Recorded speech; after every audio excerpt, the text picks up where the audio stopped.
అన్న నమస్తే అన్న.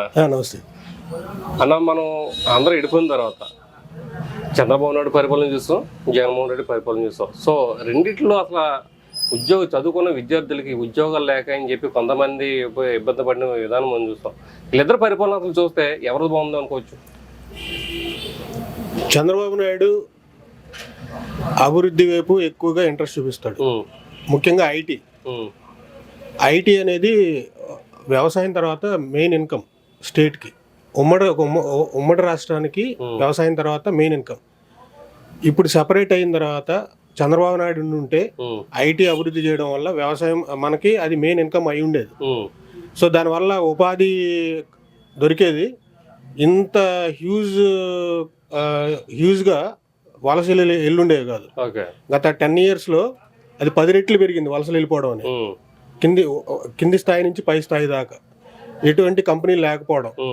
సో ఫర్ ఎగ్జాంపుల్ నా ఒపీనియన్ ఏంటంటే, ఒక కంపెనీ ఇక్కడ వస్తే ఫర్ ఎగ్జాంపుల్ మంత్లీ వాడు గ్రాస్ శాలరీ 50,000 సంపాదిస్తే ఆ ఖర్చులో ఇక్కడే ఖర్చు పెడతాడు. ఆ ఖర్చు అంతా అది ఇక్కడున్న పీపుల్కే ఉపయోగపడుతుంది. సో సేవింగ్స్ పక్కన పెడితే ఎక్కడ అలా అభివృద్ధి అనేది ఇక్కడే జరుగుతుంది. వేరే స్టేట్లు వలస వెళ్ళిపోవడం వల్ల ఆల్మోస్ట్ ఆ లాస్ అనేది మన స్టేట్కి కంపల్సరీగా జరిగినట్టే. ఓకే, మరి ఇప్పుడు మరలా టీడీపీ హయాం వచ్చింది అంటే, టీడీపీ అంటే మొత్తం ఐటీ డెవలప్మెంట్ చేసింది చంద్రబాబు నాయుడు అంటారు. మరి ఇప్పుడు ఆంధ్రాలో ఏమన్నా ఐటీ కంపెనీస్ వచ్చే అవకాశం ఉందనుకోవచ్చు? 100% వస్తుంది. ఆయనకి ఐటీ కంపెనీలు ఎలా తీసుకురావాలో తెలుసు, వాళ్ళతో ఎలా కమ్యూనికేట్ అవ్వాలో తెలుసు. ఆ ఐటీ సంస్థలో ఉన్న వాళ్ళు కూడా ఈయన వే ఎలా ఉంటుందో వాళ్ళు ఆల్రెడీ ఇదివరకు చూశారు. సో వాళ్ళకి నమ్మకం ఉంటుంది. గత ప్రభుత్వానికి అసలు ఆ సబ్జెక్ట్ అనేది 0. సో 100% అటువైపు అడుగులు ఉంటాయి. 100%. చంద్రబాబు నాయుడు అధికారం చేపట్టగానే అమరావతిలో మళ్ళా ఒక వెలుగుతుందని చెప్పి మనం అందరూ చూస్తున్నాం. సో అమరావతి అంటే రాజధాని మళ్ళీ అక్కడ అమరావతిలో అయ్యే అవకాశం ఉందనుకోవచ్చా? కన్ఫర్మ్ చేశారు కదండి ఆల్రెడీ.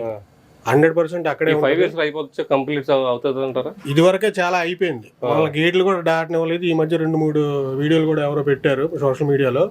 అసలు అంత అభివృద్ధి లోపల జరిగిందా అని ఆశ్చర్యంగా ఉంది. ఓకే, సో కంపల్సరీగా జరుగుతుంది. అమరావతి క్యాపిటల్ పక్కన పెట్టండి, అసలు ఈ ఐటీలో మాత్రం చాలా ముందుకెళ్ళే అవకాశాలు ఇప్పుడు ఉన్నాయి.